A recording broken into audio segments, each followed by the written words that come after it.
புதிய சூரியனின் பார்வையிலே உலகம் விழித்துக் கொண்ட வேளையிலே, புதிய சூரியனின் பார்வையிலே உலகம் விழித்துக் கொண்ட வேளையிலே, இமயத்தில் இருக்கும் குளிர் காற்று இன்று இதயத்தை தொடுகிறது.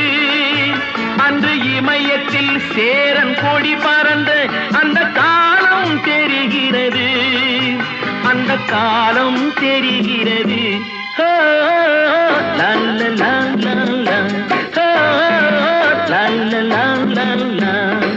புதிய வானம் புதிய பூமி எங்கும் பனிமழை பொழிகிறது. நான் வருகையிலே என்னை வரவேற்க வண்ண பூமழை பொழிகிறது. ஓ